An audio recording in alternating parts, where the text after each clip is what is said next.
Pledge of Allegiance to start the meeting. I pledge allegiance to the flag of the United States of America and to the republic for which it stands, one nation, under God, indivisible, with liberty and justice for all. Thank you.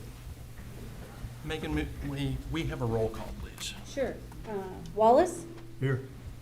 Ritchie? Here. Zurich? Here. Hayward? Here. Epping? Here. So we have all members in attendance. Thank you for that, and therefore we do have quorum tonight. We have an agenda. It was published online. It's also available at the front of the room. Gentlemen, if we could have a review of the agenda, and if there's any changes or alterations. If not, we can accept the agenda. Move to accept the agenda. Support. We have a motion by Wallace, supported by Ritchie. All in favor? Aye. We have an agenda. Opposed, I should say? So we have a number of different items on our agenda. We have a public comment, we have old business, we have new business, and then we have discussion at the end where we review our minutes and so forth. We'll begin by jumping right into public comment. Public comment's an opportunity that anybody in the room or online can address the Zoning Board of Appeals and therefore go out to the whole community for anything that's not on the agenda tonight. So if anybody would like to speak on anything that's not on the agenda, please come up to the lectern, give us your name and your address so we get it correct in the minutes, and then we'll go from there. Anybody in the room want to speak on anything not on the agenda? Is there anybody online that wants to speak on anything that's not on the agenda? Seeing none, I will close public comment. We'll now move into unfinished business. Unfinished business and new business will run exactly the same. What happens is I will call the case number, read the case number, give your name and address of the applicant, and then explain what variances or considerations are being requested. We'll then invite the applicant up to the podium. Again, if you can give us your name and address, and then just simply walk us through your application. Typically, these are things that are either going on at your home or your business, so if you can walk us through that. I think you'll have seen in the application that the ZBA has a pretty specific criteria for either a dimensional variance or a use variance. I think everything tonight is a dimensional variance. And we have criteria that we're looking to understand what's unique about your situation, how it's unique to your property, how it's not self-created, and so on. So if you can walk us through that, we'll have kind of just a question and answer. Our goal is to understand your application. We'll then open it up for public comment and see if anybody has sent in emails or anything else to the township. We'll bring it back from some additional discussion, and then our goal is to ultimately make some type of decision and provide some feedback tonight.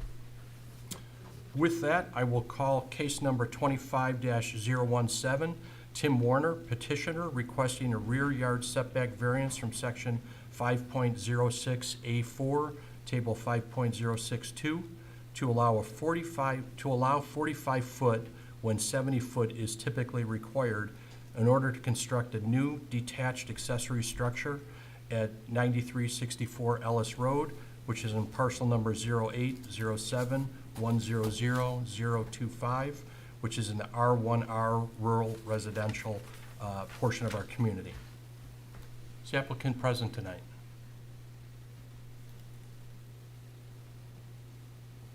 Mr. Warner. Well, I think last month Mr. Warner was on the line. I don't see him out there. Delay it? Well, Megan, I know, and I read through the minutes, this was tabled last month.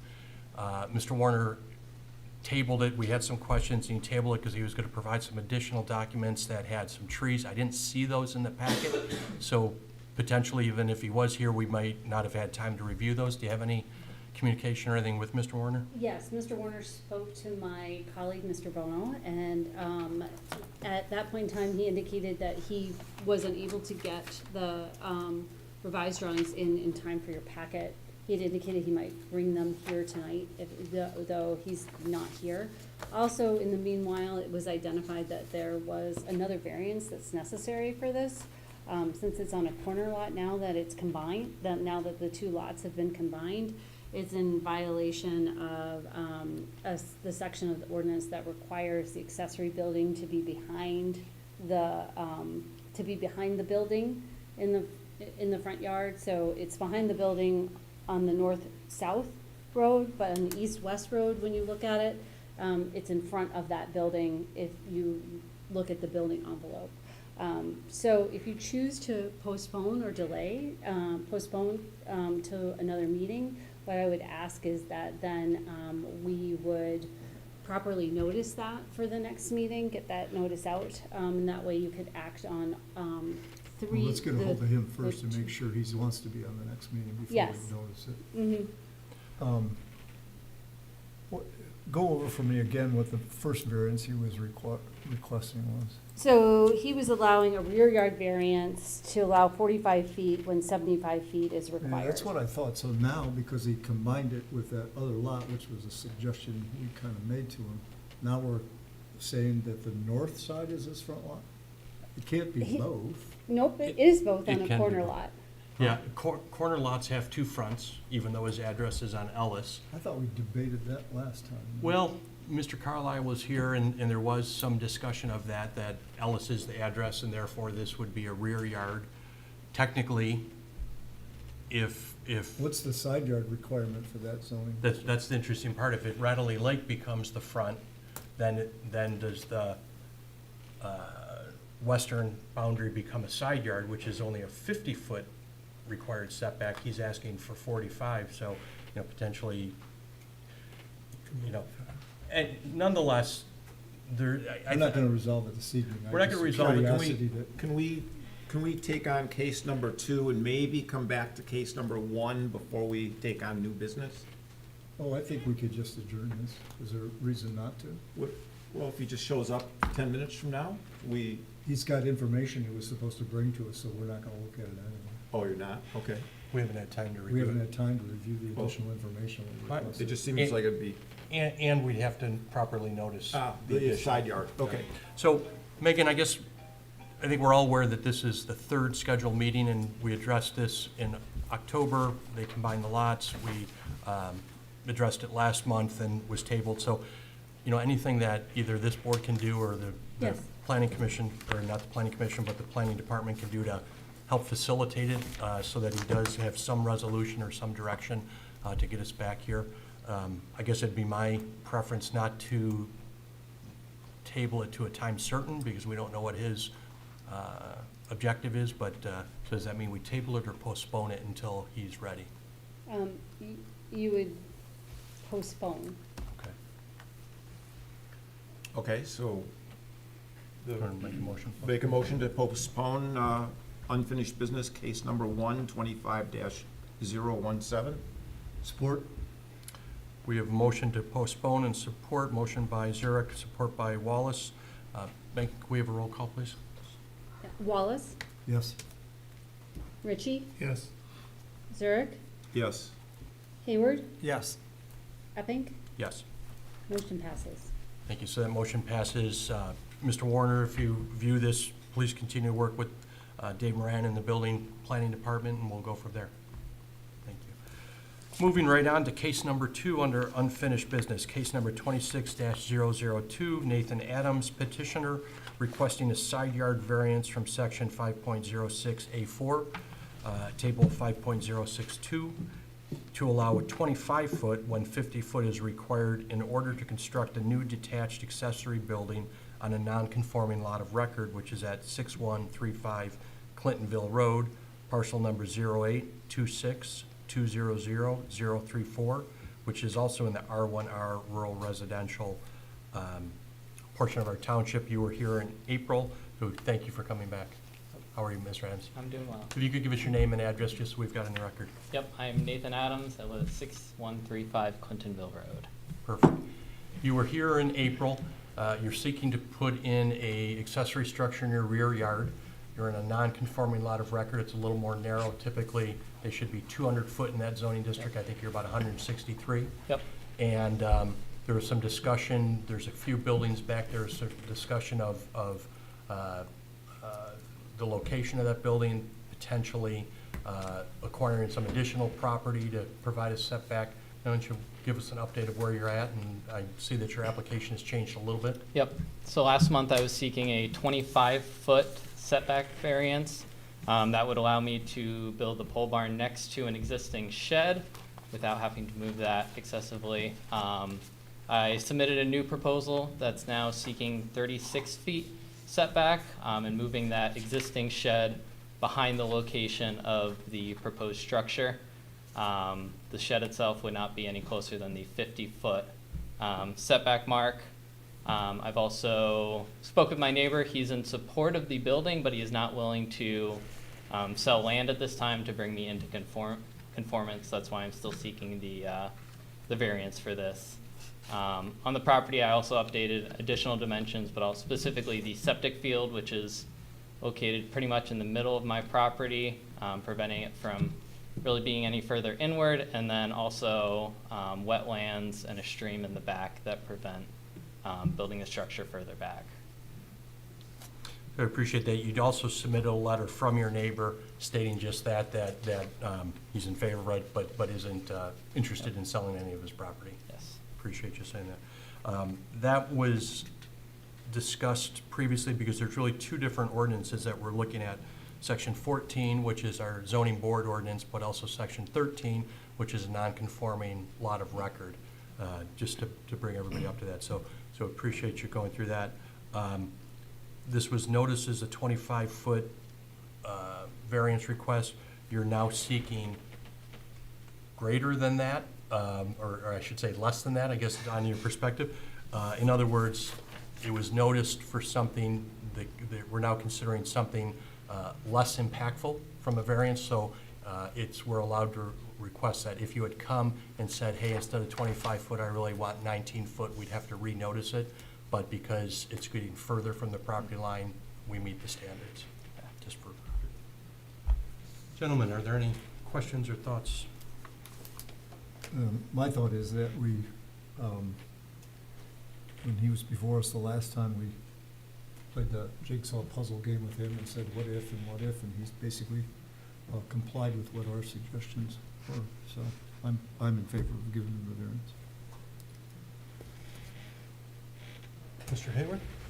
No, I agree based on the, all the ordinances we have. He just got a non-conforming lot. I think that's the best he can do with the situation, and he did everything we requested, and he made the movements, and I really don't see any other options at this point for the building to go anywhere else, so. Okay. I support him also, and I have one question. The existing accessory building, are you moving that, or that's where it's located right now? I would be moving that. That You is would not be moving. Did you yeah. try to move? I'm just kind of curious. Did I you have try? not tried yet. You have no. not tried, okay. I know I can either attempt it or hire somebody to move it. So Okay, now I would support you. And just to clarify, would he be actually asking for a 14-foot variance then? It's, the way we state it now is changed a little bit. Yes, I believe that's right. We're asking for a 14-foot variance. We're saying, 36 instead of 50. But technically it would be a 14-foot variance. Is that correct? Correct. Mr. Ritchie? Oh, Like I say, I watched the video last week, or the last meeting, and I guess I agree that, he has adjusted to make the non-conformance less non-conformant, so I guess I'm agreeable to the change, so. I don't remember that the lot was non-conforming. Is that? Yes. In the R1R, the minimum lot width Oh. is 200 foot, and this Okay. is 163 or so. It's incredibly deep, but Right. not quite wide enough pre-existing or before the ordinance. Well, I would move then to. Before we do that, let me just see if there's any public comment. Okay. Again, did we get any, other than the neighbor, did we receive any emails or letters? No. Is there anybody in the audience that would like to comment on this case? Anybody online? Seeing none, I will close public comment. Anything else, Mr. Adams, we should know? nothing else to add. No. Thank you. Neil? I'd move in case number 26-002 to grant a 14-foot variance to allow the proposed accessory structure to be 36 feet from the southerly boundary of the subject property, based on the fact that there are exceptional circumstances of this property which make compliance with the dimensional requirements substantially more difficult than would be the case for the greater majority of properties in the same zoning district. This is more narrow than most the wetlands and other structures confined what the applicant can do with the property. And as I said before, the applicant has molded his request to our suggestions.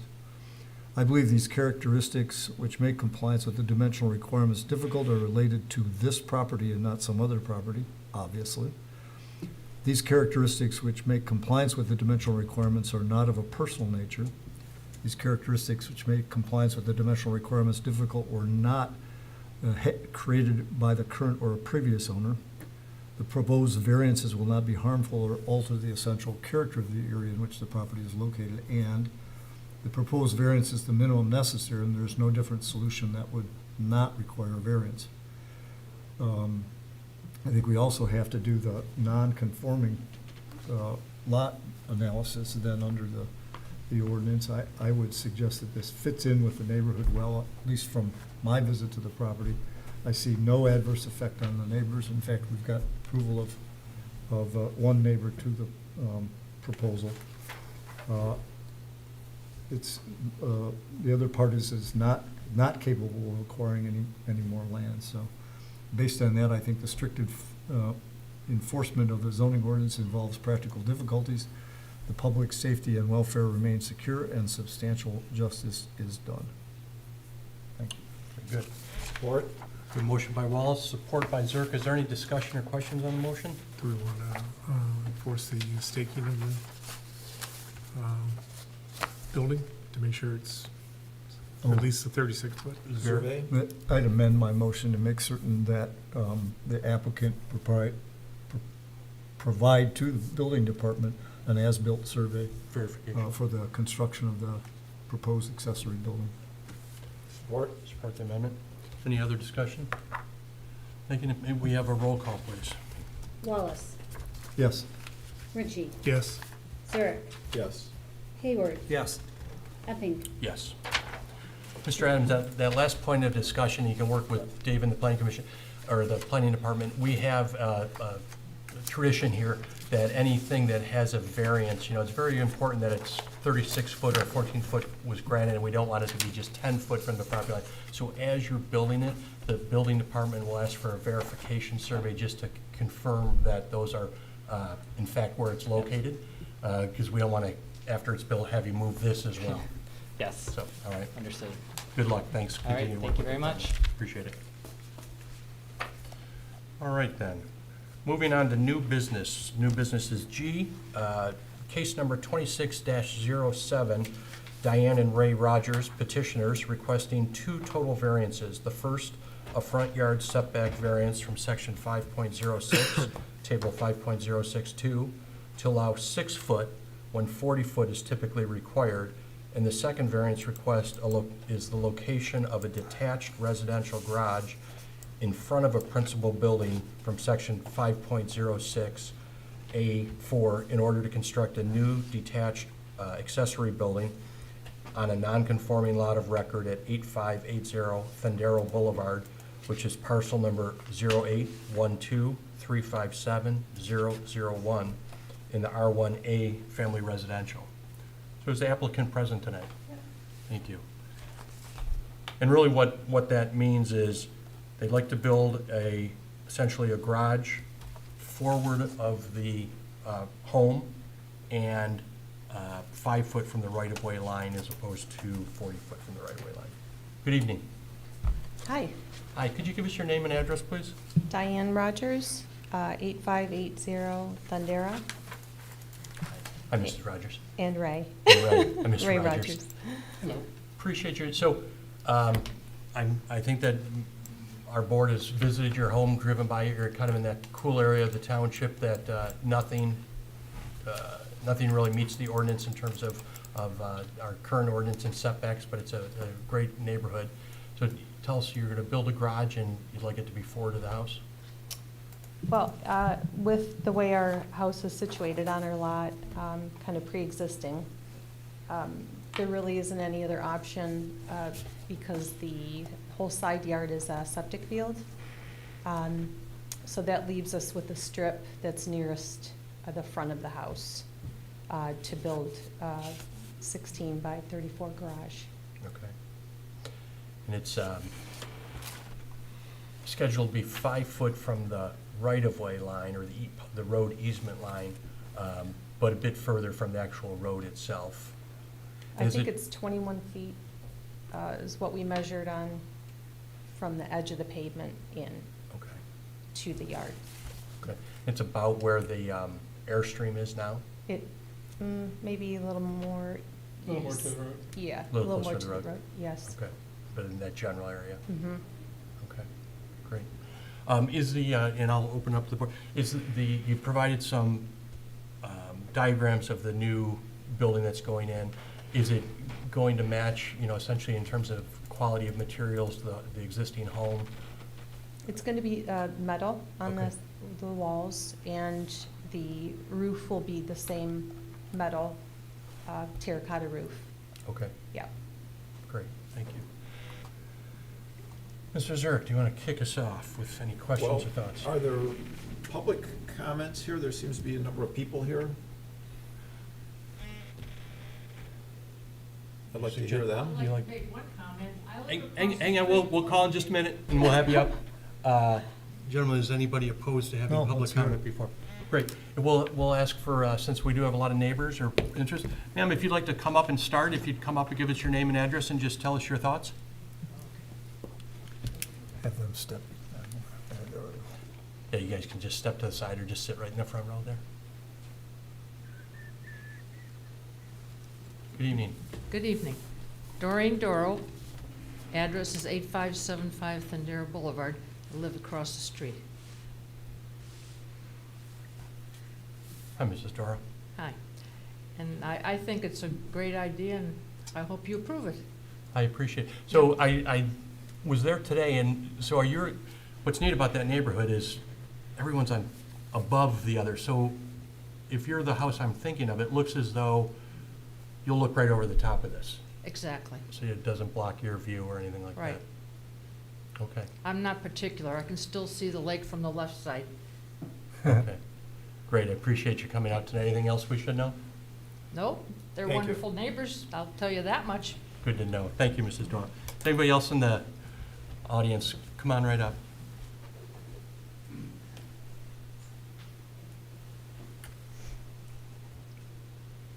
Wow, a lot of paper. Good evening.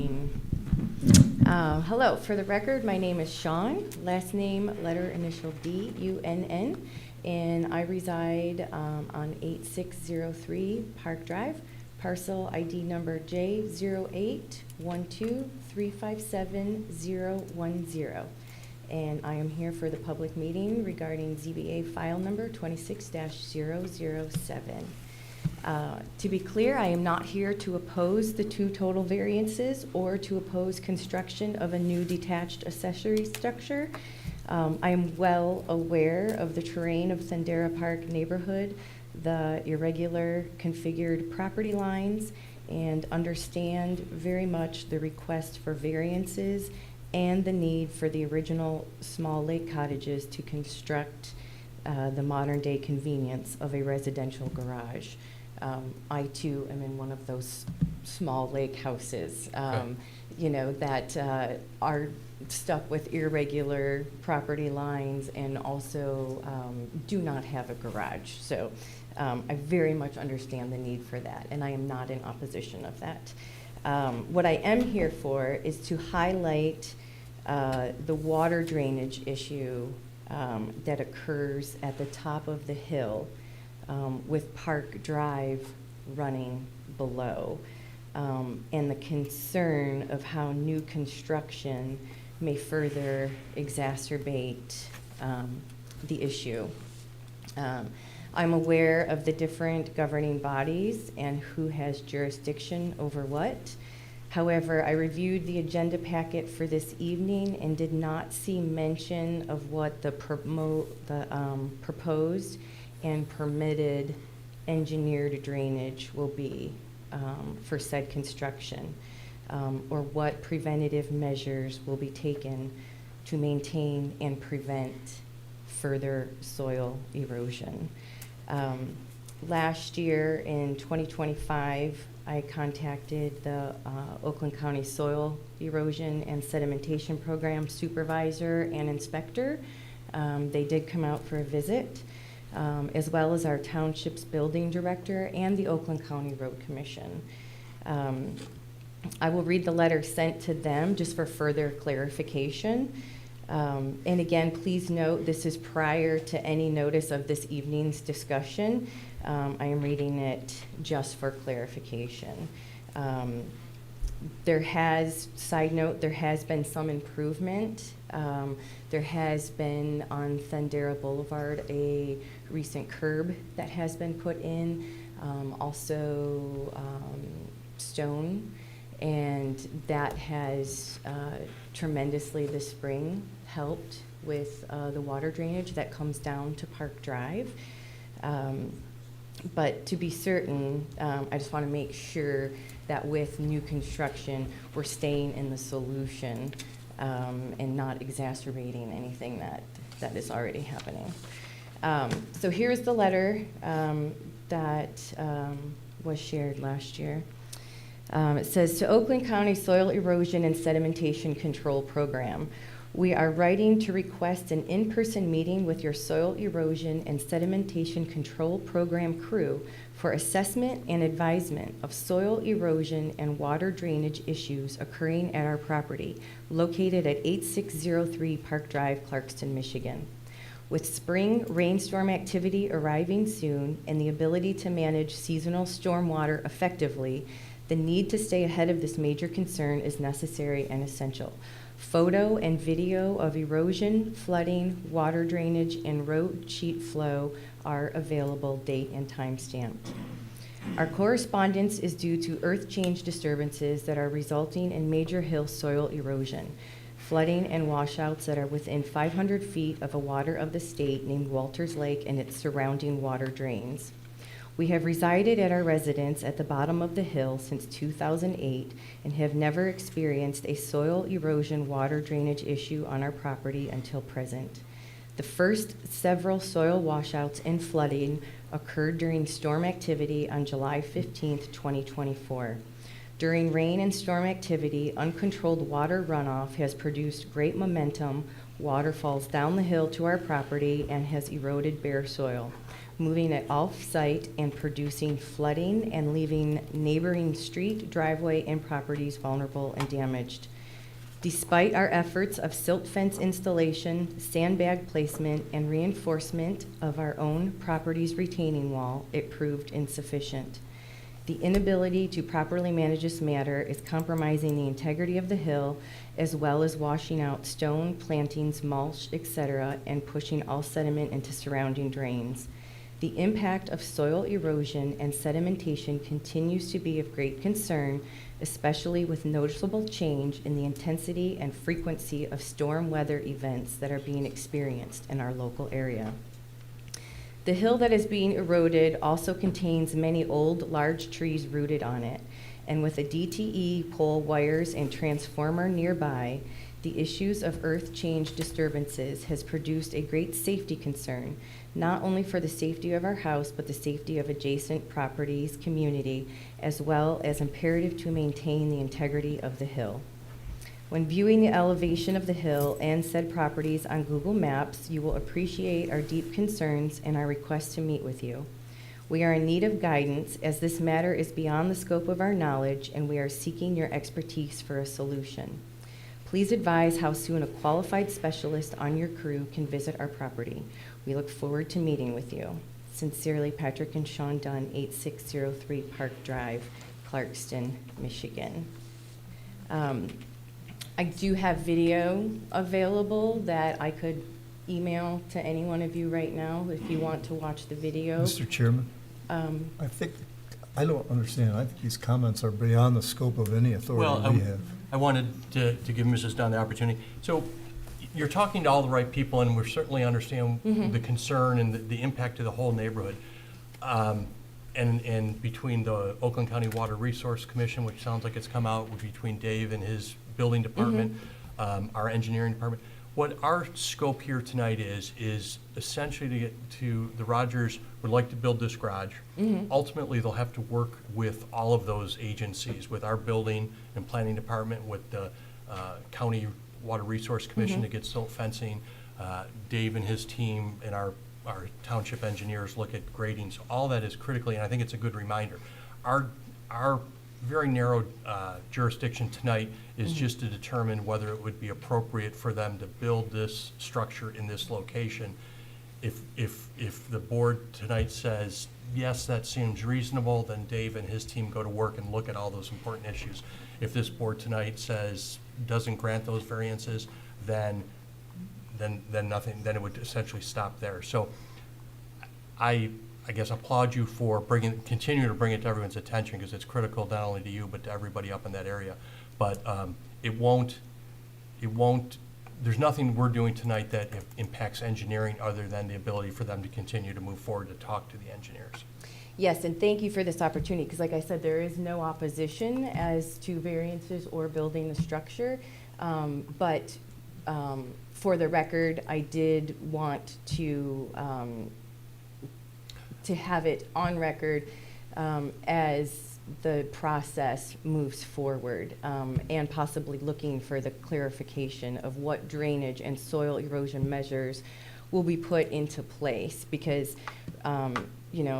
according to the section 1404E, with such conditions and safeguards, and so that public safety and welfare be secured, and that the proposed will not be harmful or endanger public safety. So that's why I'm here. Thank you. It's a point well taken, and if we make a motion, I'm sure that that'll be included.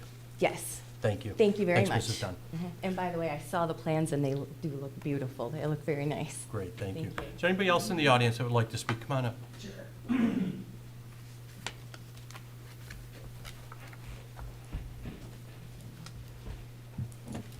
Good evening. Hey, Dan McElwain, 8646 Thindara Boulevard. So I did get a chance just over the last 30 minutes to kind of look at everything, downloaded the Menards schematic and whatnot. So just a couple questions. So they want to be, so instead of our standard 40 to 50 feet, they want to be 6 feet. Do I understand that correctly? Correct. From the right-of-way line, in the R1A zoning district. And you drove up there, right? I sure You did. guys saw how tight those roads were, right? Yep. Try to pass a garbage truck or an Amazon truck up there, Yeah. right? It's from the edge of the pavement, it'll be about 21 foot from the edge of the pavement. The right-of-way line is kind of an imaginary line that sits closer in there. Okay. So the building itself will be about 21 foot from the edge of pavement. Okay, but is this a non-conforming lot? Yes, Okay, so this triggers scrutiny under Article 13 then? yes. Okay, and which generally does restrict and prohibit placements and setbacks on non-conforming lots. Does what? It generally prohibits and restricts placements and setbacks on non-conforming lots? It also grants the ability to cut those setbacks in half. Okay, So there is consideration within non-conforming lots that they don't conform, and therefore the setbacks have some flexibility in them. okay. So, but I guess my question is this. So if the existing house is 720 square feet, right? But we're gonna build a 32 by 14 at 544 square feet. Don't you guys generally limit buildings to half the size of principal residence? The garages are, a minimum garage is allowed to be 900 square feet. And from there, if I had a 5,000 square foot home, then the garage can be proportionately larger based on the square footage of the house. But even if I had a 200 square foot home, I'd still be entitled to have a 900 square foot garage in this township. Okay, and then building height, right? What's our max there? I believe it's 35 feet? 16 16 for a garage. to the midpoint of the roof structure, Yeah. To the midpoint of the roof structure, it can be 16 feet. maximum. Right in between. So we're gonna 35 must be commercial. take a 16-foot tall building that's 500 square feet, park it that close to the road on a bend. That's what we're talking about, right? It's proposed to be in that location, yes. Okay. And then I guess my only last kind of follow-up question here is septic field and drain field, right? Because I don't know what they perked at, but like I did the perk test, right? So I knew what my limitations had to be. So I go 2-bedroom, 1 bath, they're probably 600, 700 square feet of like leach field. So I just want to make sure, because I'm with, like, if you've been up there during a rainstorm, it's a disaster. Yeah. Right? And so, like, I've lost boulders all the way down the hill and whatnot, so, like, it is a concern. But, yeah, I mean, generally, that's it, and just the aesthetics, right? So I go, if it matches the gray of the building and the red of the roof, then, like, yeah, absolutely. But if it's just, like, a general Menard structure slapped out there in front, like, you guys have kind of seen the neighborhood, right? Yeah, it's very cool. Yeah, it's pretty cool. So, like, that's my concern. Like, their house looks nice, but, like, if we can kind of generally keep that. But those are my concerns. If we could push it further in, cool, because that's pretty close. But that's all.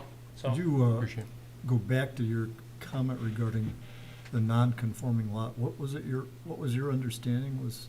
that a non-conforming lot, the restrictions, and there are a lot more, at least as I interpret it, it was generally restricts and prohibits certain placements and setbacks on non-conforming lots, right? So it seemed like anything that wasn't considered a non-conforming lot, it would have been fine, but anything that is considered a non-conforming lot would be under extra scrutiny under Article 13, which Article 13, because I don't know how big the total lot size is, right? Because I go, if the house is 700 square feet, the garage is 540 square feet, the leach field is 600 square feet, right? We're on a slope.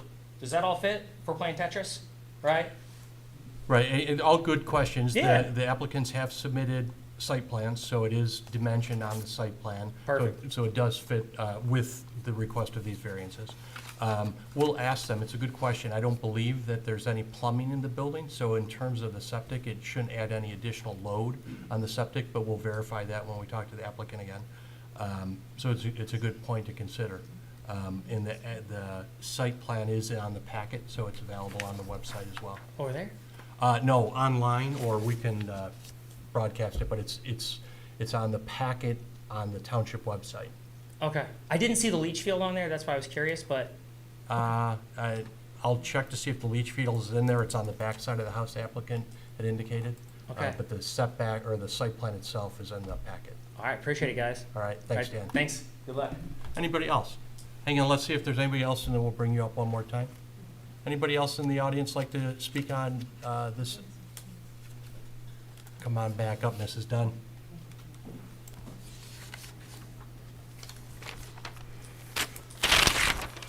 Thank you. We had gotten interrupted when I mentioned the video. Would you like me to email that to you so it is on file, or so that yourself or anybody else in the room can actually see the magnitude of the I think- water that is coming down the hill? Because it's very hard to appreciate just through words when you're the house that's at the bottom of the hill. It's a good visual to understand more so of what I am speaking of, and the safety concern that is here. I think if you haven't already, to email it to the building department would be good to have, because again, if these variances are granted, then it still has to go through all the scrutiny at the county level and at the township level and at the engineering level to ensure, so I think that's really good background data for Okay. those agencies. Okay.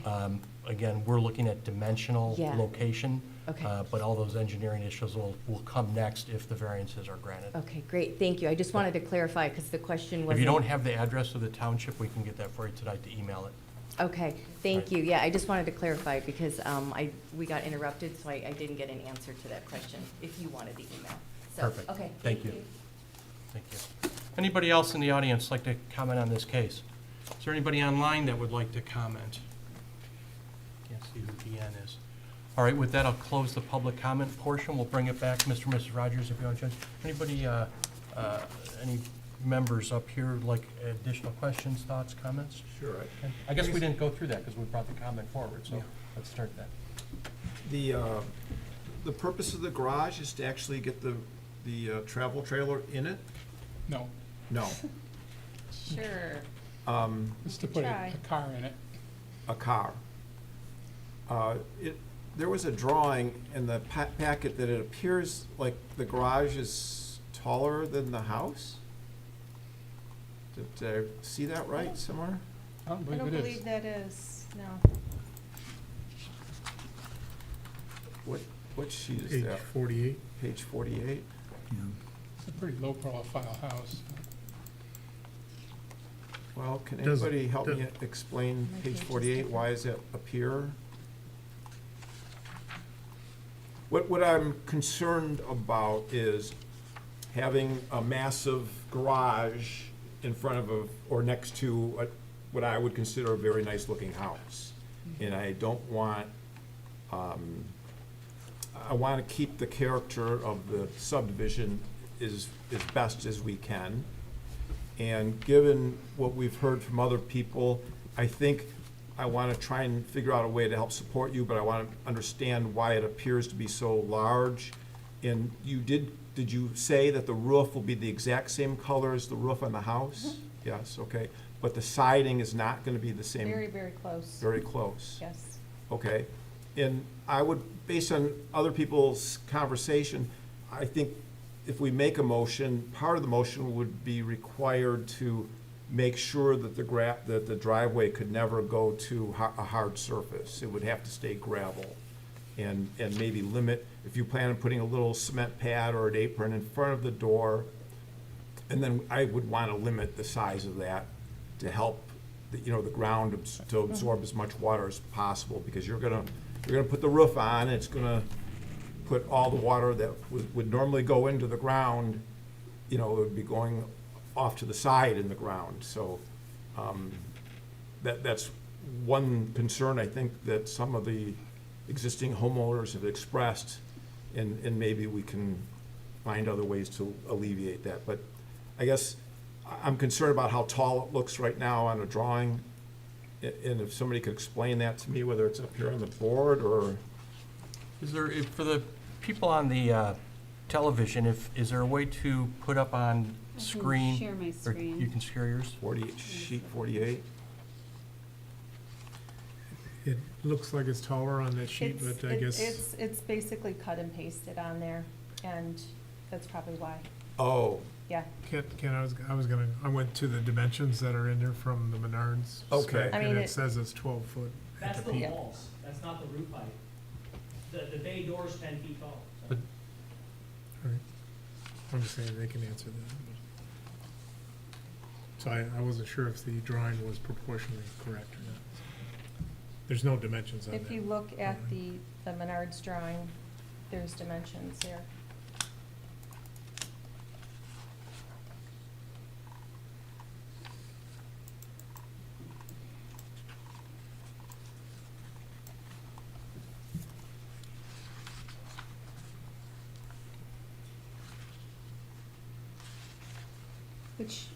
What page is I'm trying to get there. well, I'm on page 54, but I'm reading the notes, and I'm not sure what dimension I'm looking for.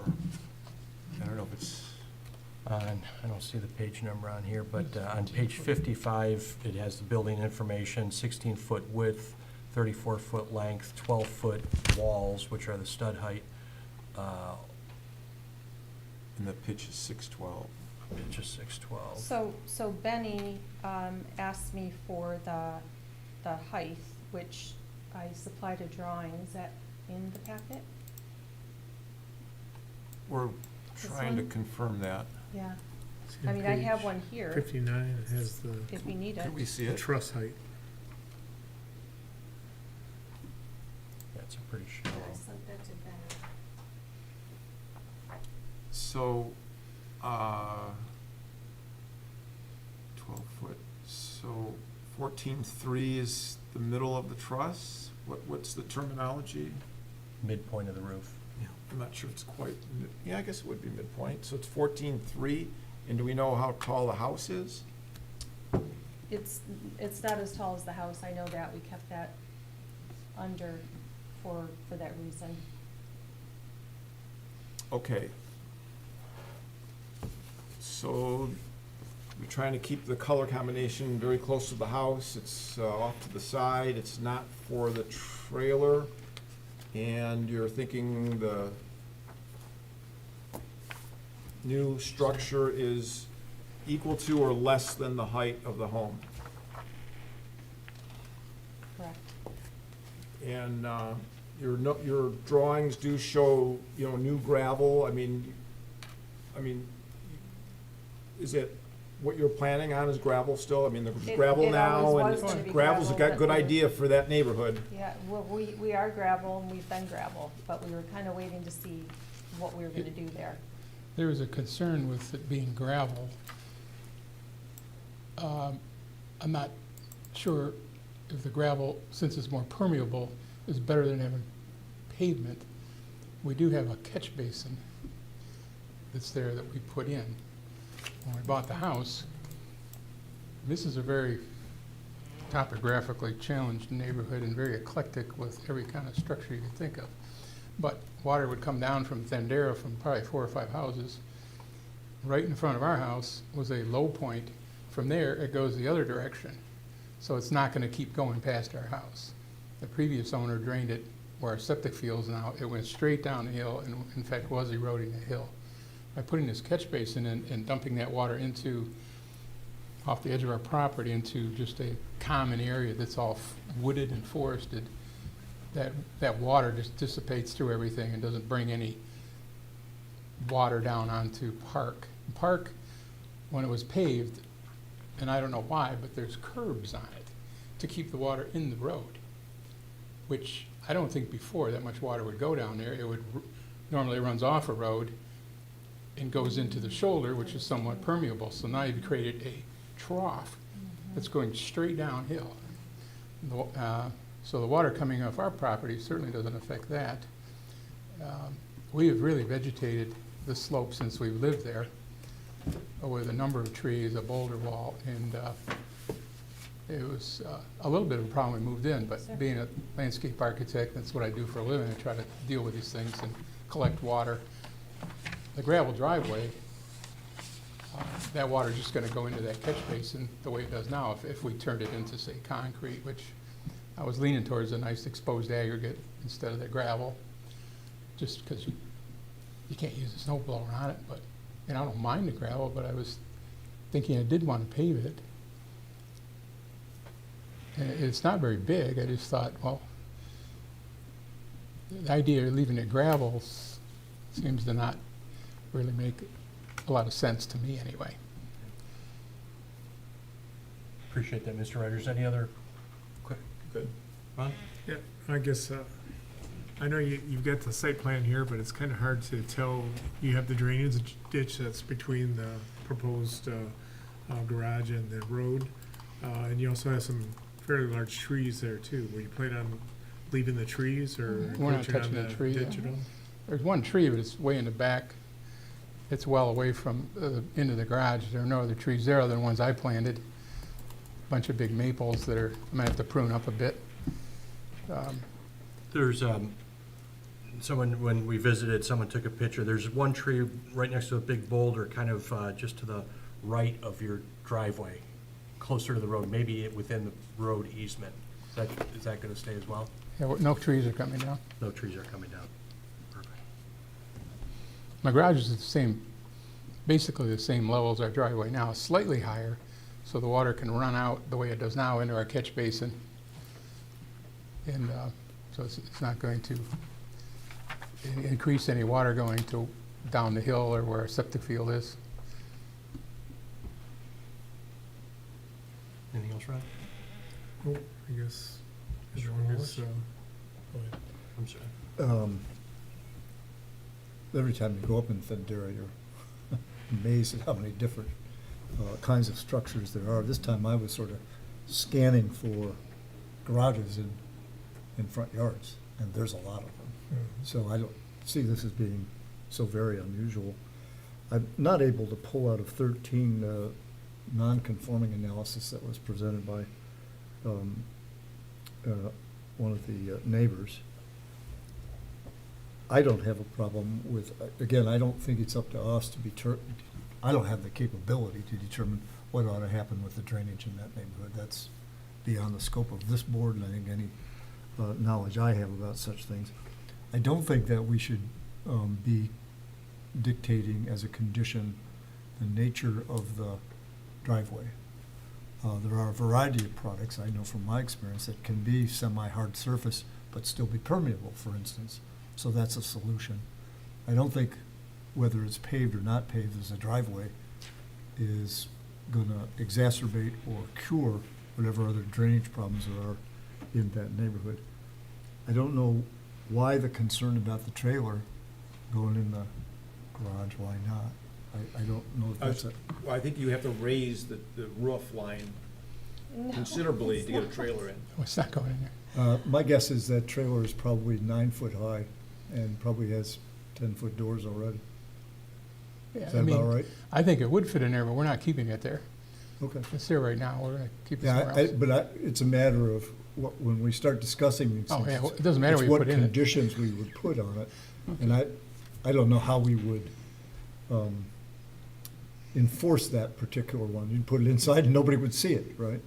So I just don't know that that's a condition we need to make. It sounds No, like it's just a height issue.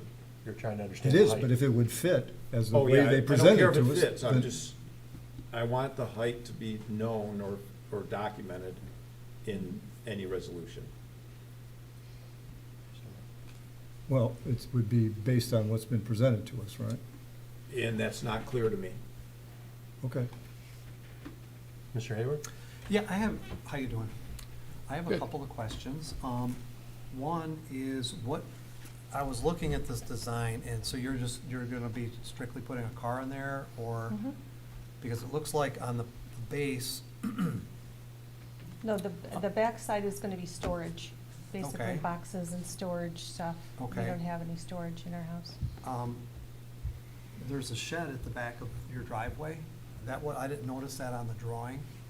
So are you gonna be removing that shed? Because currently I believe that I don't think that fits our setback, There's a rules note, right now. there's a note on the drawing on sheet number 66 That's. that says existing shed to be removed. I think that's an old drawing, because I went back and It looked when they is. requested a variance back in 2018. Yeah, that was an old drawing. The shed itself is located exactly where that is. The original structure garage was approved in 2018 with the shed removed.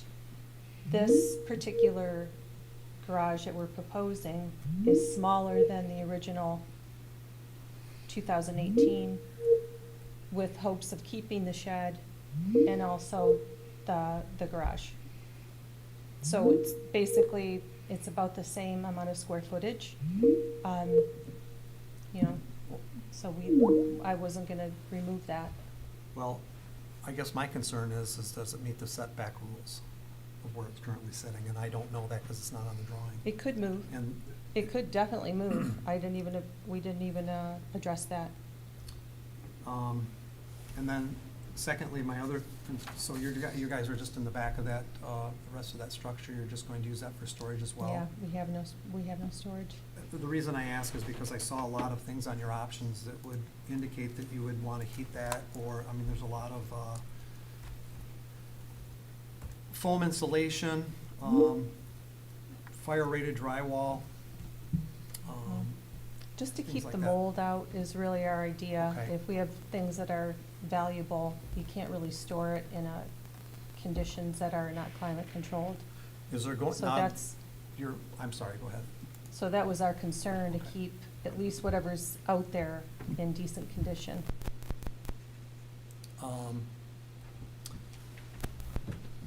Well, and I saw your previous request from 2018. Mhm. Are you going to have, and it doesn't show on the drawings, but are you planning on having access between your storage and the garage? Yeah, Okay, because you can't, the drawing, the current one that you had, Yeah. so, you know what I mean? Because Yes. I know your previous one A had a door. door, yes. yeah, to go just in a single before, door, yeah. just so you could shut that off. Yep. Okay. I guess my only concern is that the shed of where that's located, and, It's an existing shed, right? yeah, but it's not on the drawing, and it's currently not. The applicant indicated that they could relocate that shed to ensure that it's within the setbacks. Does that meet your concerns? Yeah, it would, I just don't know where that would go based on the We'll, drawing. where we'll we work could that propose out. to I'll work go, on so. that and see And where it you needs can to work that out go. with Dave then? Yeah, Okay. that has just, what is it, kind of a wood floor in it, so it can be moved. after. essentially permanent. My thoughts on the case are that it's a incredibly unique neighborhood, and each property is unique. And we've seen a lot of cases over the years at the ZBA for things like sheds and locations of decks and things like that, just because either the properties are uniquely shaped or the homes are uniquely situated, typically in a response to the topography. And I think that this one is similar. It's not an excessively large structure. It's not a 2 or 3 car garage. It's a single car garage with a reasonable amount of storage, and still falls well below the ordinance requirements. I agree with you, Mr. Wallace, in terms of the material of the surface. I think, Ken, you bring up a good point in terms of absorption of water into the ground. I'm not a civil engineer, so I think that there are probably ways to do that. I would hesitate to, my own vote, to condition the approval of the location of the garage based on the material.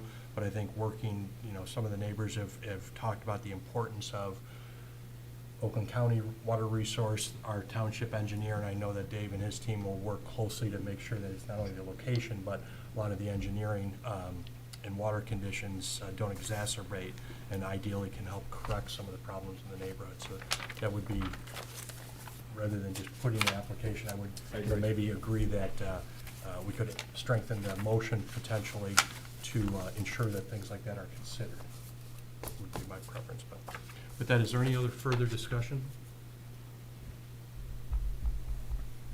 If not, a motion for 2 variances would be appropriate. Either approve, deny, or table.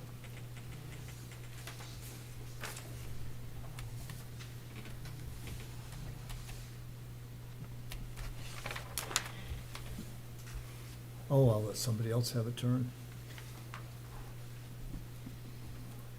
Mr. Hayward, why don't you give us a crack? Yes, I want to do it as much justice as Mr. Wallace does. So I move to grant the variance in case number 26-007 on the condition that this is a non-conforming lot of record and it meets the criteria.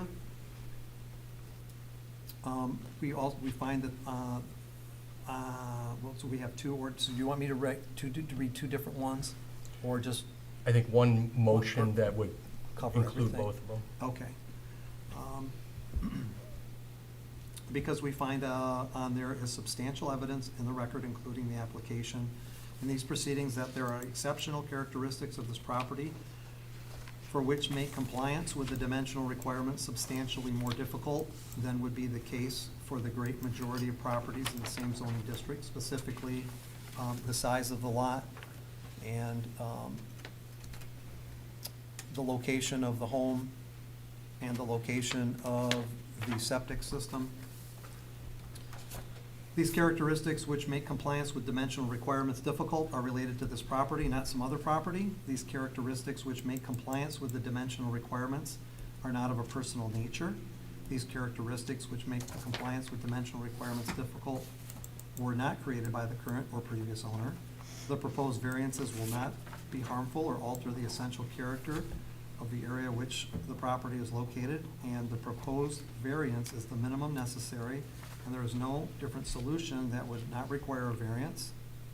On this basis, we conclude that strict enforcement of the zoning ordinance involves practical difficulties. The public safety and welfare remain secure, and substantial justice is done.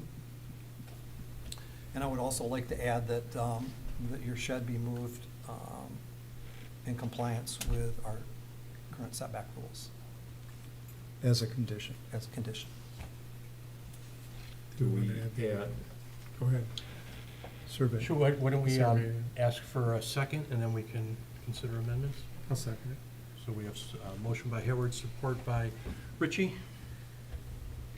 You had Yes. an amendment? No, I was just gonna say, I think, like in the last one, do we wanna require the staking, the survey staking to? Verification survey? Correct. Like that. Do we, Wanna add that? Yep, and add the verification survey, staking survey. do we put a comment in that we're requiring our building department to review drainage?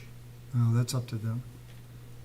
I mean, if you want to make a motion to amend the It's existing up to motion, who? you can. Up to the It's building up to the building department? department.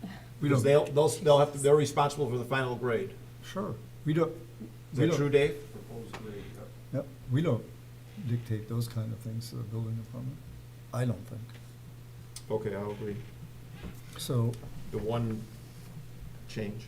So we have a motion with the support of or with the addition of a verification survey. Mr. Hayward I, accepted that. Go ahead. yeah, my understanding is this is a non-conforming lot, That's correct. so we need to do that analysis as well as a part of the motion. And so I would move to amend the motion to add that the permits to be issued are in keeping with the general character of the neighborhood. The proposed use will not have an adverse effect on adjoining or nearby property owners. The property owners cannot acquire sufficient additional land to enable them to conform to our ordinance requirements.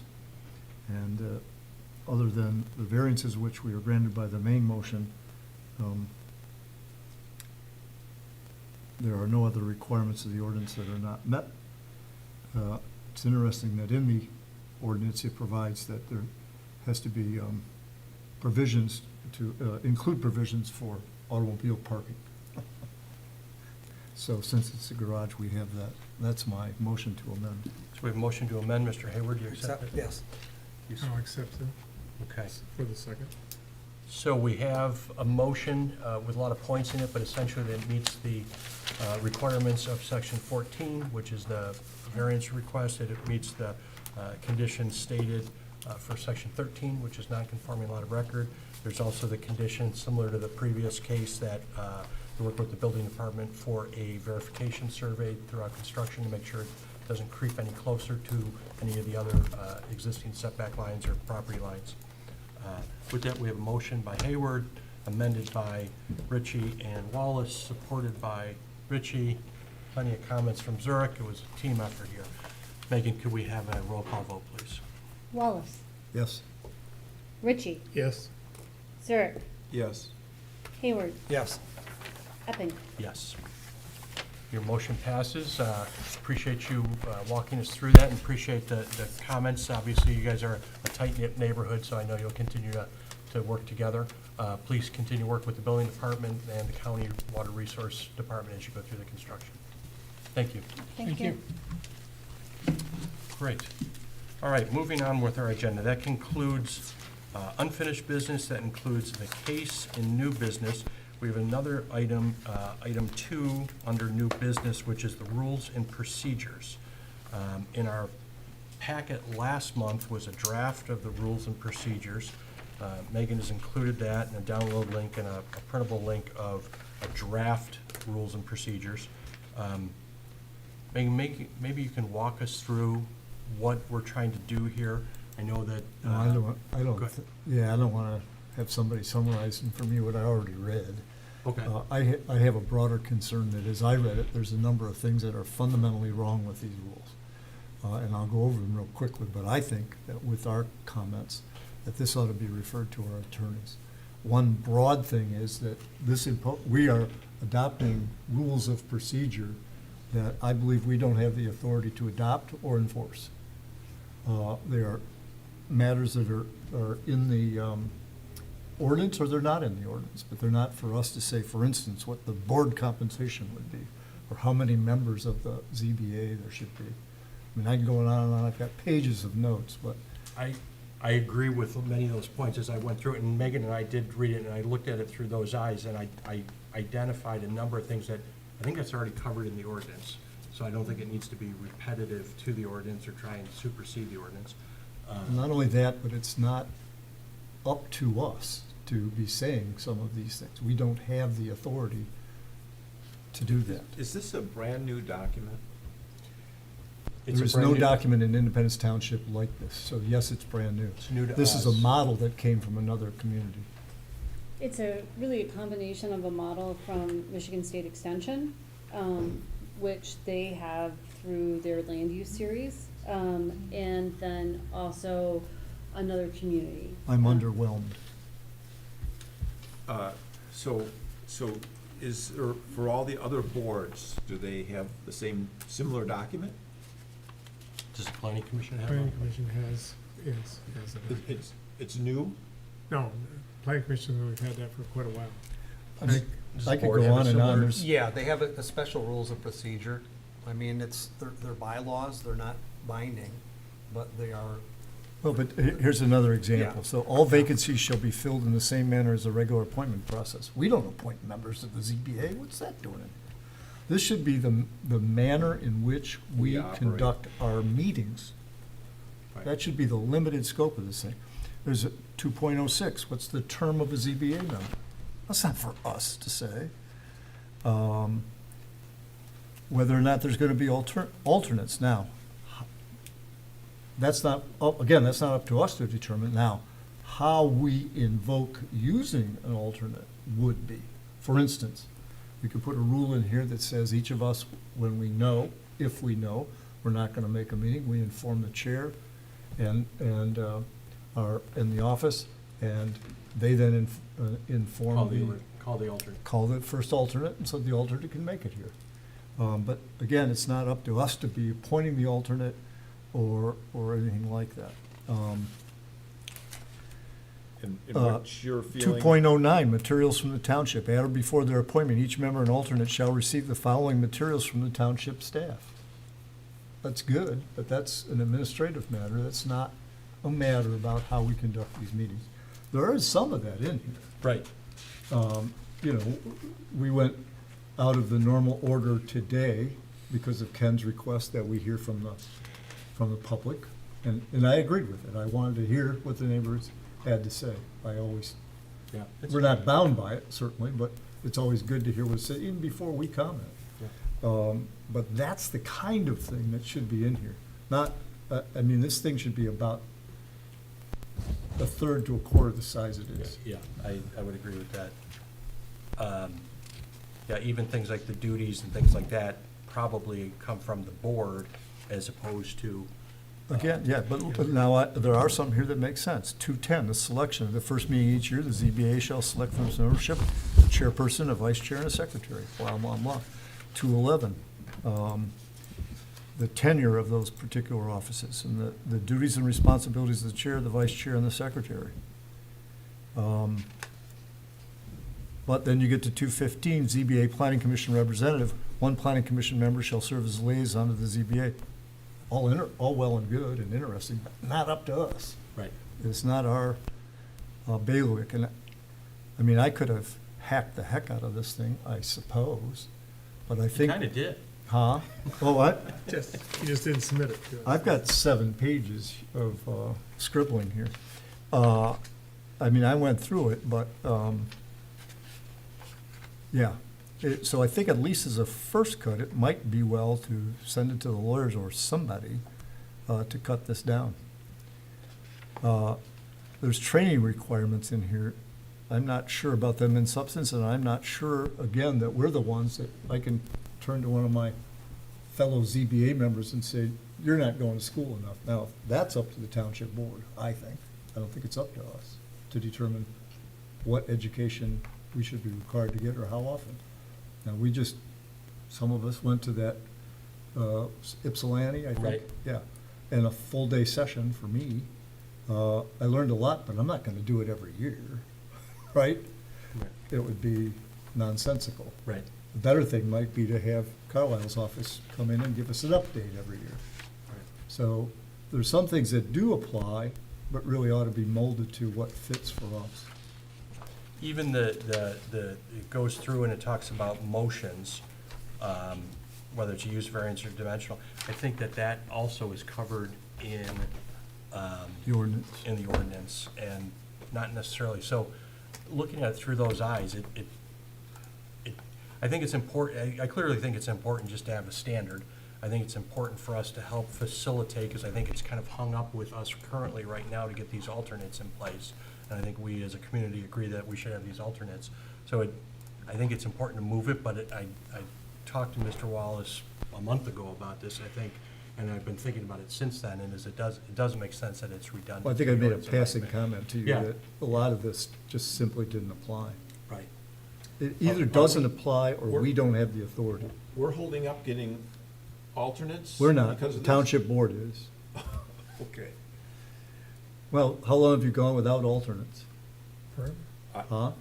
I don't know, I was an alternate at one time, and I think, I don't know if there's an alternate now, but, There are none right now. okay, well, is that because It's actually because there's a. it's quirk- hard to get somebody? Nope, there's a quirk in our ordinance that needs to be fixed, and the township board has taken a position they're not gonna fix it till they know what our rules of procedure are.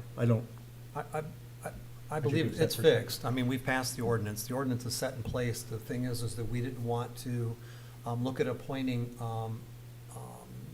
the alternates without them knowing basically the rules, and I think some of them, and I didn't agree with that to begin with, because I felt that, like you said, the board is gonna determine, if you're gonna be, if you have to attend, the attendance policy for the alternates, if we want them to attend or things like that. But I think what they want to do is extend the opportunity for this board to say, well, do you think it's beneficial to have the alternates sit here? And just, not to just dictate everything to you, but to say, well, what's your input, and maybe this wasn't the right way to do it, which is say, well, here's this document, what do you think? And then send it back to us, and then send it back to you, and here we are, Well, if May. that's the only issue that's Yeah. holding up the township board, let's discuss that issue, how we would want to deal with alternates. And we could pass a little resolution, send it on to the township board, and take our time trying to straighten out all this other stuff. What, and I don't remember, because I've looked at this in about 3 tranches going through, but it seems to me there was a requirement that they attend all the meetings.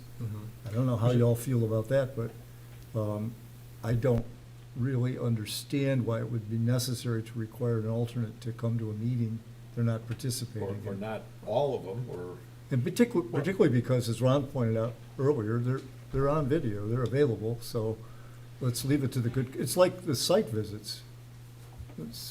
Should a site visit be mandatory? I think it's always helpful. I did it, was on the township board, I did it when I was on the planning commission, do it on the ZBA, but to make it mandatory, so what?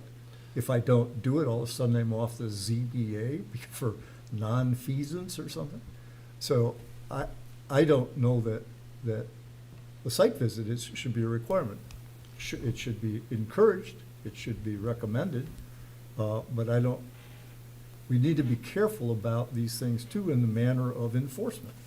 Because anytime you put a requirement here on a ZBA member or an alternate, if they don't meet it, then there's the potential to say, well, you're not doing your job, you're out of here. And so we We need to don't be. often see that, though. What, well, often enough that it came to mind for me, Jim. Right. Well, I think the idea behind the attendance for the alternates was just to have them, and it doesn't have to be every meeting, but I think the idea is to have them sit there to understand the process. So, basically like a training, so when they do have to come sit, they're not being educated as they sit here. So, but we could encourage them, right, to attend meetings and to Yes. watch the videos. Yes, you Right. could encourage them, Yeah, so right. that, to But say I- to somebody, watch the videos, and I think the kinds of people typically that get appointed to these boards, people I've served with over the decades, have always been conscientious about wanting to learn the job and do the best job they can. So I don't, it's not for the money? yeah, for the money, right? Yeah, right. I'm sorry, excuse me. I think the other purpose of that was as well too, is to have a member here in case something happened and somebody had to recuse themselves. We had somebody sitting here, they could walk right up. We'll normally know that from the agenda, though, I think, Yes. right?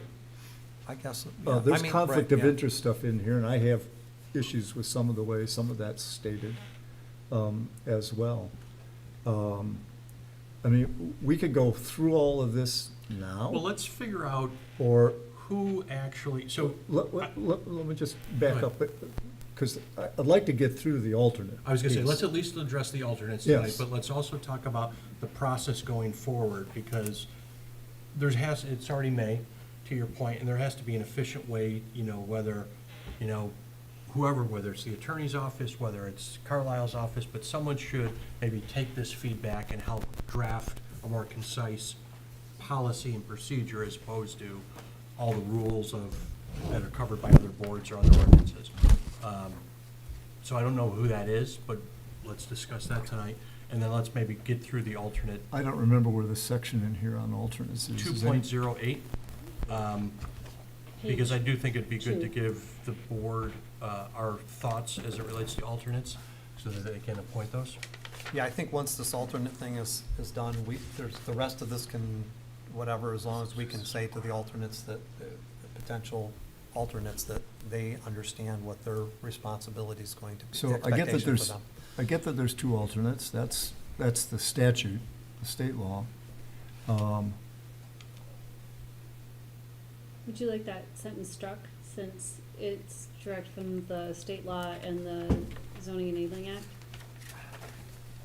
Right now, no, we're not editing right now. What Okay. we're doing is trying to go through this and see what it is we want to say to the township board about how we would like them to deal with our alternates. So this is different. This is not an editing session. While you're talking, Megan, I'm pretty sure if there's a meeting on July 8th, I won't be here. We'll need an alternate. Well, technically not, right, if there's one missing? We don't need one, but it's If it's the 8th, it's it the would be preference to second have Wednesday. 5 Yes, people up full here. board, yeah. Right. What's that? So if it's the 8th, that would be the second Wednesday, so why wouldn't it be, our meeting would be on the first Wednesday, right? July 1st. We switched. The holiday. At the, Do we at the- switch it for that? At the first of the year, we set the Yes, calendar, and yeah. we almost always push the July meeting. It is the 8th, Yes. our meeting. I was just thinking it's the My first phone's going Wednesday, out. but Right. that one did get changed.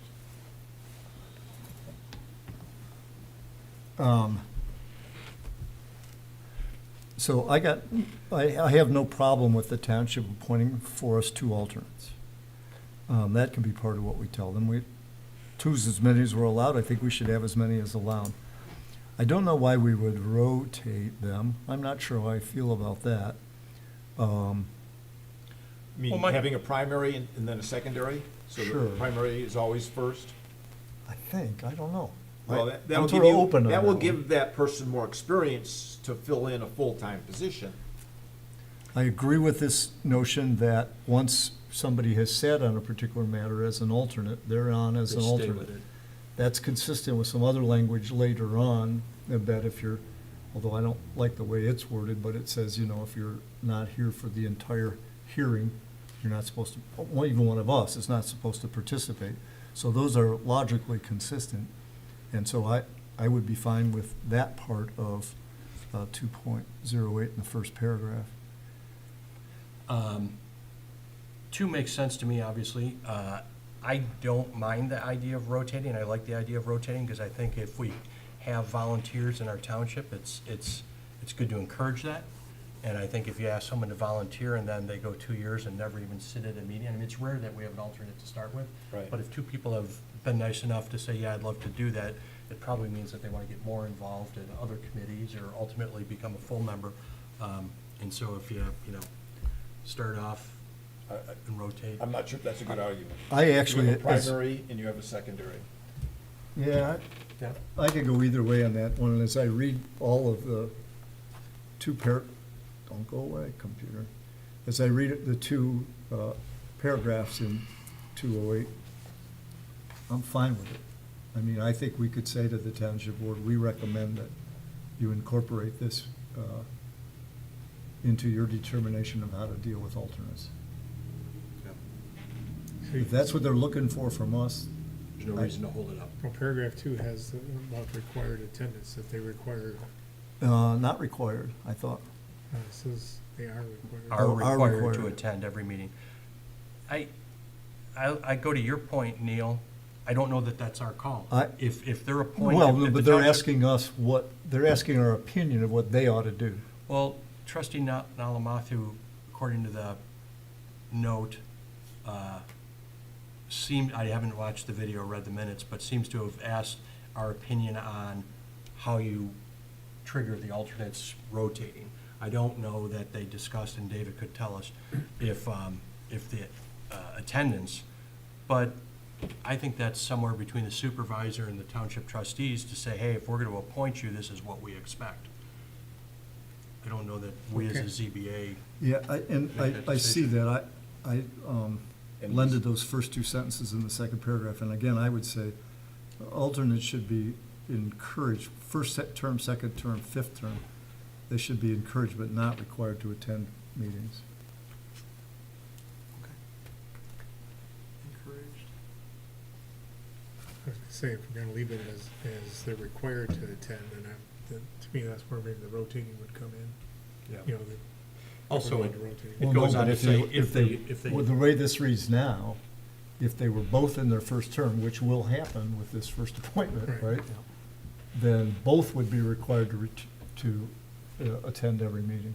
Well, like I said, either way, you have to change the wording, I think, to, if you want them to attend or not attend. Because like I say, it says first term, then after that, it's kind of, you're encouraged. Well, but it does bring not up some required. administrative, I just think you drop in those first two sentences the reference to first and to terms at all. it bring, and I don't know how it works, but it does bring in some administrative, because here it talks about if they attend in person, they will be paid. That helps with payroll, it helps with budgeting, it helps with everything else.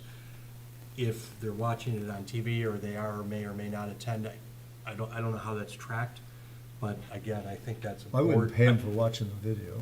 Well, but I think that's all a board decision, right? I've never been able to authorize in the township who gets paid and who doesn't. I think that's a board decision. Again, they're just asking for our suggestion, Right. so.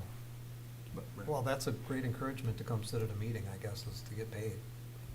So, you know what I mean? So if you want to come sit here, and regardless whether you participate or not, you're getting paid, so.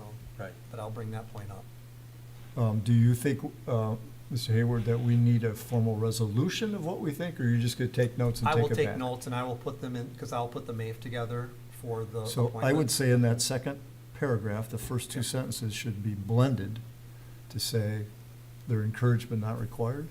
Yep. Yeah, I have that written down, encouraged, not required. Strong, yeah, it even says here, strongly encouraged to attend every meeting. Yep.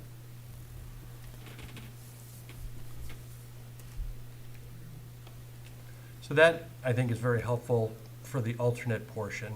In terms of moving the policy and procedure forward in terms of a more succinct draft, does that come from Carlisle's office? Does that come from Carlisle's office initially and then go to the township attorney? Does that, what's the process to get that done, short of all of us going to Starbucks and pulling out a computer?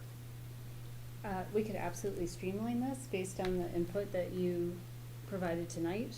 And then we could bring it back to your next meeting, or we could ask whether it could be shared with the township attorney before it came back to you.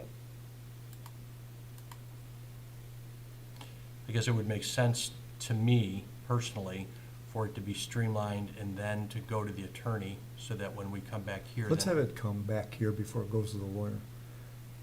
Putting the township to an additional expense, at least we get another crack at it before the lawyer sees it.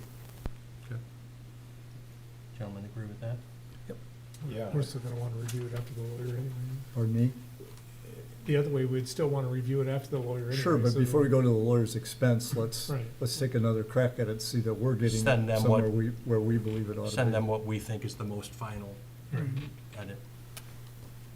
But you understand conceptually what we've been saying is, Yes, Okay, yep, alright. yep. So anything that was repeated either in state law, anything that is in this document that's taken care of by state law, the zoning ordinance, or is in the purview of another entity in the township, such as the township board, those. also things we don't have the authority to control or the ability to enforce, Like purse strings. like purse strings, like Appointments.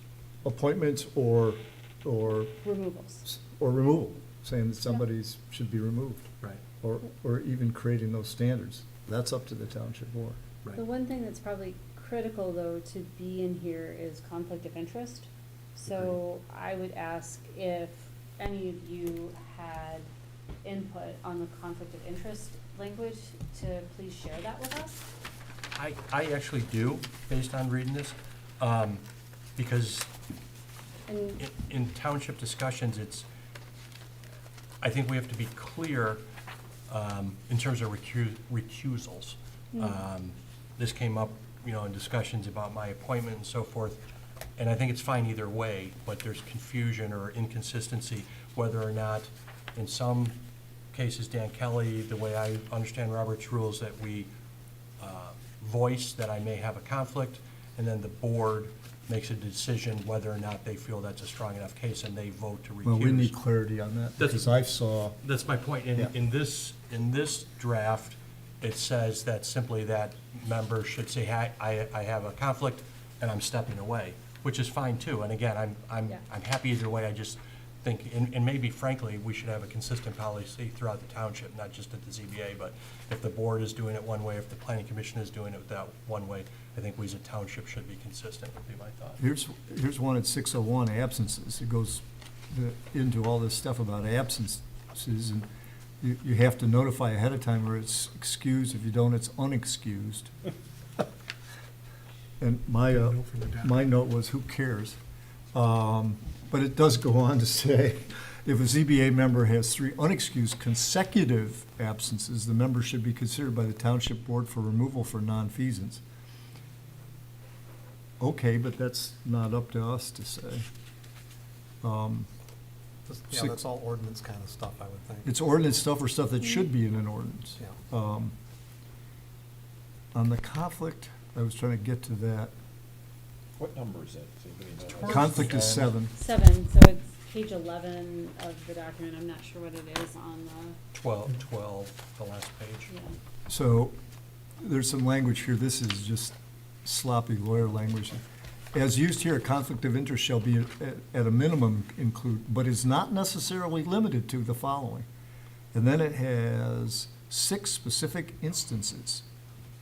If you can't nail it down in all those 6, then the rest of this language is just a sloppy catch-all that has no business being there.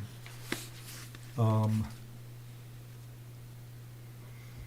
was a problem. There's one under voting that, There was also something about incompatibility, which wasn't defined. Okay. When a conflict of interest exists, the ZBA member shall do all of the following immediately upon first knowledge of the case and determining that a conflict exists. Declare that conflict exists at the next meeting. Well, except the prelude to that said that you had to do it upon first knowledge. And then it says, well, no, you'll do it at the first meeting. And we don't want that at all. You want it ahead of time, just like So if you you need know an you're gonna be alternate. absent, so you can get an alternate in there. Cease to participate at the appeals board meetings. Well, no, just on that particular case, right?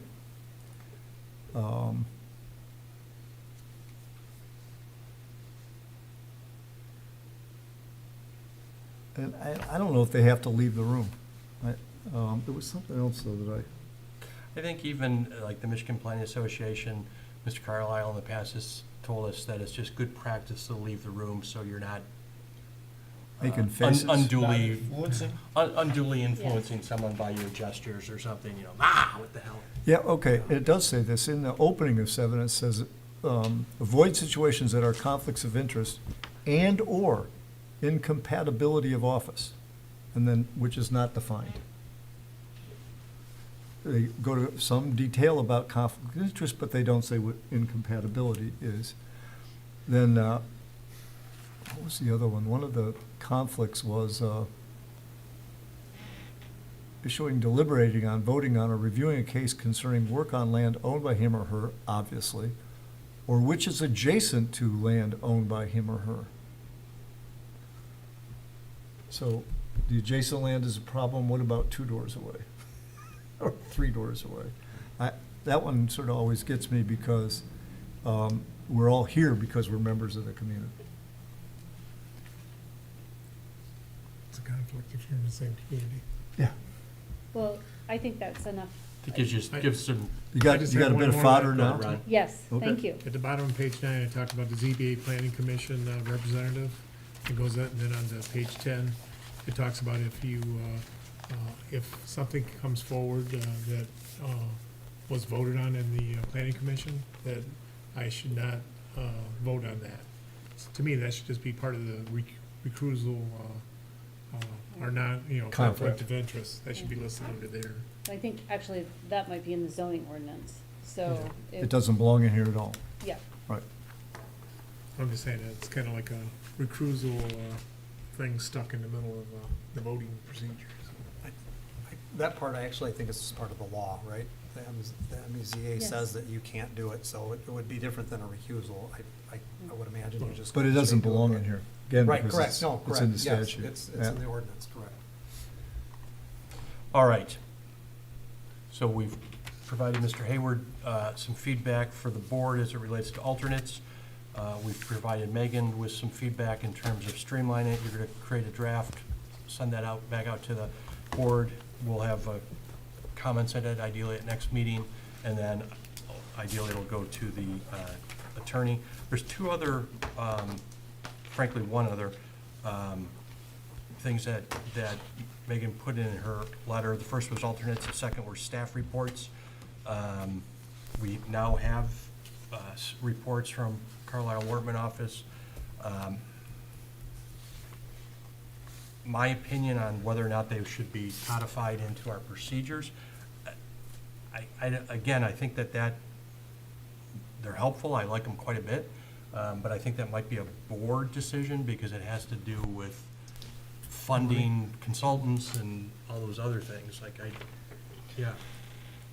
Also, there's a section, and I don't remember where it is, but it talks about how we do our motions. And there'll be a motion and a second and a vote, but it says, in our motions, you shall find. The problem with that is going to be, we should be operating as we are now on better practices. But the moment we put a mandatory provision in our procedures about what may be in a motion or what must be in a motion, That's the problem. the word shall is mandatory, then if we skipped out on one of those listed items, Then it's thrown out of court. then we're subject to a challenge when the law isn't that strict. We know, not to rub a sore spot, but we know from the Pine Knob sign case that you don't have to cite chapter and verse for the judge to be able to find it there. If that had been a requirement here and you didn't follow every last sentence and comma that's in these procedures, Be the end of the story there. the action would be invalidated or potentially invalidated. And the folks that come before us by and large are not Pine Knob. They're people who want to walk out of here being able to rely on what we've done for them. So, very good point, and one that Kelly's office, I'm sure, will weigh in and after Carlisle's. But good point. Ultimately, these are our rules, though. Right. Okay. And I think that's the spirit, like, these are, hey, you're a new ZBA member, here are our policies. It really should tell us how the meetings function. Not what policies, procedures are the right word. Procedures, Yeah. right. Right. This is how a meeting functions, this is what your expectation is, this is the education we'd encourage you to do. You know, it's kind of a rule book for new members and a reminder for existing members as opposed to legalese that's already found in the ordinance or somewhere else in state law. Yeah. Or should be in the ordinance, it may not be. Because some of the stuff isn't in the ordinance, and I agree that it should be. It's stated here, but not it's not in the ordinance, so. All right, with that, unless there's additional comment, I will close new business item 2. We have, moving on to H, approval of the minutes, our regular meeting from April 1st, 2026. The minutes are in the packet. I did notice that at the very beginning, Mr. Ritchie was both present and absent. present and absent. So I think it just needs to be If amended. anybody could do it, he could. That's right. I was here in spirit. Omnipresent. Watching online. Just a clarification there.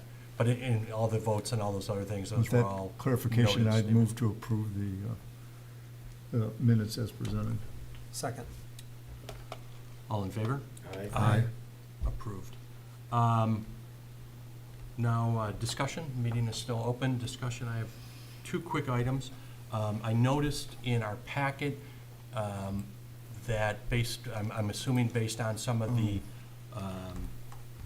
spam emails that went around, that people's email and phone numbers are being redacted in the packet, which is great. I also noticed, and I didn't catch on at first, but when Neil and I had trouble logging in to get the packet, we now have to register, and I'm assuming that that is also part of that protocol to help. I think that People was from just a spamming. blip at that day in terms of Oh, getting really? a link, because usually it's the link that's on the website, and I think, I had that blip today, and I just went around and clicked it again, and I got in, so I don't know. yeah, so, well, I thought it, I don't Apparently think not a that's, security measure. I don't think that's gonna happen again. initially I thought, well, that's kind of inconvenient for the public who just wants to be able to click on it, but I assumed it was a new security level to prevent spam people from easily So accessing. I do have two other comments now that I think about sort of staff things. The last substantive matter, the last case we saw this evening, they had 7 or 8 hardships listed. And of course, that's not how we're judging dimensional variances. So folks have to somehow, at the front desk, disabuse of the notion that they're presenting these as hardships. Now, as I look over the application, it does use that word, but that is strictly for use variances. And we so seldom see a use variance that I would suggest the application be modified just for dimensional. And you could create a second one just by copy and paste and do it for the use variances on the odd opportunity that we see one of those. And I'm actually hopeful that the township board will consider taking from us the authority to do use variances. It's not required by state law. And my personal opinion is we should not be overruling on such matters the township board and the planning commission. So use variance means something went to the planning commission, went to the township board. They didn't like the applicant didn't like the decisions they got, so they bring it to us. And those two bodies are far more involved in the planning part of this. We're supposed to be here making some limited exceptions, and a use variance is a big deal, and that's why it's a hardship, and that standard gets mixed up. So I'd appreciate it if we change the application. The other thing is Carlisle Wortman's been providing us with worksheets both on nonconformity and on dimensional variances.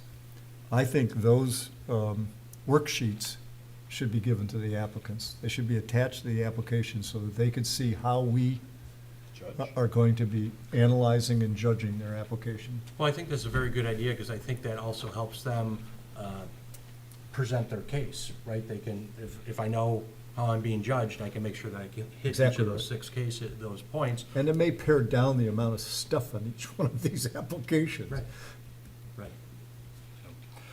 From a board point of view, I would support eliminating the use variance from the ZBA. I agree with Mr. Wells. No, I do too, because I think the appropriate thing is, because when you're looking at rezoning basically, and Yep. that's a whole different, you've got to have a public, public hearing and everything else when you go to rezone something. Not here, you come here, here's your variance, and Well, it's looked at different. And here's the handled other key differently, thing, so long as there is a provision in our Yeah. ordinance Yeah. that gives the ZBA the authority to do a use variance, the applicants are required to come to us after they're turned down by the township board. Right. Before they can go off to court. Right. And by and large, because the standards are so high for a use variance, the hardship and all of what goes into that, it's gonna be rare that we grant one. So we're Right. putting the applicant through an additional step for no good reason. And potentially the township in terms of another bite at the apple to do something that the court isn't gonna like. Like if the, why bring it to the ZBA, just let the planning commission and the board handle it. Yep. No, I agree. And then if we're gonna be updating the application, and I know it was suggested before that somebody put, what's that? No? It's just, there's not budget at this time to update the applications. I can have discussions with the building department and see where we can Okay, fit that in. I'll take that. No, so my wish list would be to add the automatic, we're gonna come look at your property, authorize us to let you know that we might. Oh, yeah, we talked about that before. Yeah, Yep. so, That wasn't already in? I don't believe so. That's not automatically on. We the talked about it, I application. think, just at the last meeting. Is it in the application? Yeah, now? everybody, Okay. every homeowner I've talked to, they said, oh yeah, we Okay. were expecting you, and Perfect, all right. Huh. But I'll, thank you. the one thing I've run into is a couple of homeowners get mad that I don't introduce myself. Oh, You know, I thought nobody was home, I kinda walked around, and they come in from the neighbor's house, and who are you? You know, It's a fair point. Is that explained to them during your process, that if we do come out, that, or whoever talks to them, that we're not going to be talking to them? Or that we I can't? don't know that that's explained at the counter, but Okay, It's a fair we point can share that to information. knock on the door if you're gonna walk on the property, just to let them know not to let their dog out, but you don't have to engage in conversation. I usually don't go on the property, so. Yeah, I try not to as well. I use a pull in the driveway. I've got one other discussion point. I recognize that we are not a political board, and I appreciate that. But? But I haven't spoken out in 2 years, and I'm not gonna go on a tirade here. But my second but of it, but trustee Morocco continues to publish as an elected official, day after day after day. The character of the community continues to deteriorate thanks to Jim Epping, chairman of the zoning board. And it goes on and on. I've been brought up on malfeasance charges 3 times about one particular case. It is what it is. I think it's silly. I think it's petty. I think it's below the dignity of an elected official in the township. But what is worse than me, he's now posting about our businesses. And he's going on and on as an elected official, not as a resident, as an elected official going after Pine Knob as a business. Pine Knob has never done very much for the township. The township Wow. sued. He doesn't really clarify that the township spent upwards of $100,000 suing itself twice. But he goes after the Pine Knob as a business, saying that the township would be better off if it wasn't here, if that property was used for other uses. Doesn't recognize the employment, doesn't recognize the tax base, doesn't recognize an awful lot. So I, as a resident and as a volunteer to the township, I think it's below the character of the township for an elected official, or frankly, an appointed official, if one of us was doing it. I just think it's the wrong message to go after our businesses, to go after our employers. If we've got a beef, it went to court. If you want to pick on me, pick on me. But I think when we're telling businesses that we don't appreciate them, and we don't appreciate what they're doing for dozens of other businesses in the community, it sends a strong message to people that say, geez, should I move my business to Auburn Hills or should I move it in Independence Township? Well, geez, that seems like an anti-business community. And it's just, again, my opinion. I think that trustee Morocco is underserving the community every day with the nonsense of his posting, because he's doing it as a trustee. And I know he's real clever with First Amendment rights and all that stuff, but at this point, I think that we as a community of leaders have to support our businesses, my opinion. It's interesting, it's why I'm not on social media. I don't think. Actually, Yeah. people have to send these to me because, again, as a trustee, he's blocked me from it. So I don't see it anymore, but people email it to me. I've been blocked for 10 years. Yeah, I would have, I absolutely agree with you. I suspect there's not a lot of people seeing it, but that doesn't make it right. We're better than that as a community. This is a desirable place to be. I appreciate Pine Knob being there even on those nights when I can hear it.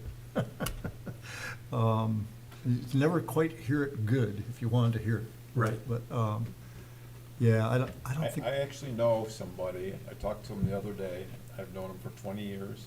He actually moved out of the township. He has the money, it's not the problem, he moved away.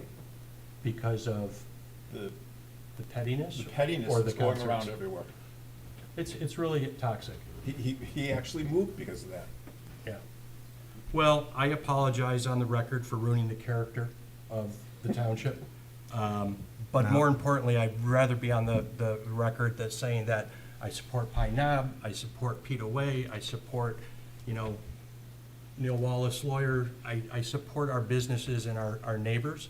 And I think we have to appreciate it. Doesn't mean that everybody gets carte blanche in terms of it, but there's processes for that. But when a case was settled 2 years ago, there comes a point at which you just have to put it on the shelf for the betterment of the community. Respect the vote. We're really fortunate that we have the community we have, and for the most part, as I said earlier, people that volunteer or get elected or appointed, I think, have all the best for the community and the people in it, and doing the job the best they see it.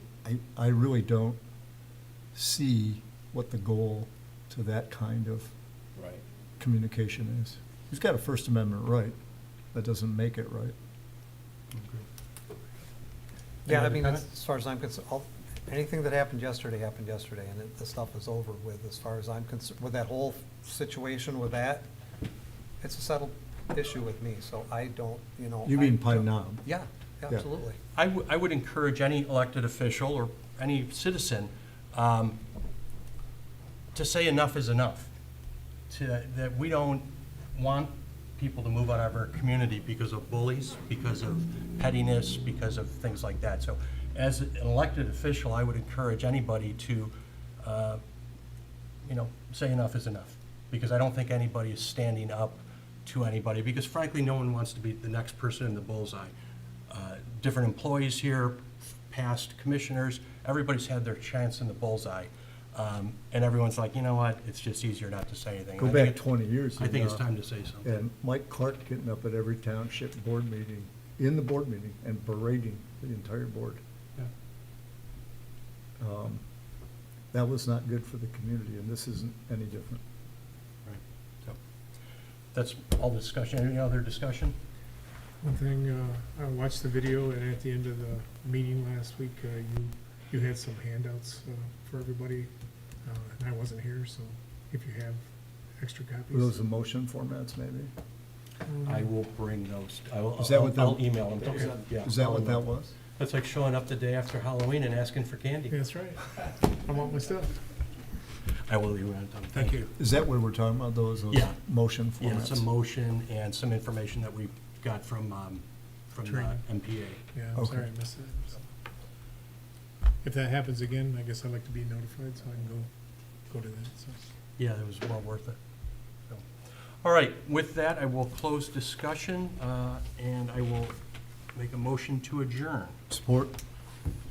We have a motion to adjourn, support, all in favor? Aye. We are adjourned at 7:48. Thank you, Megan, thank you, David.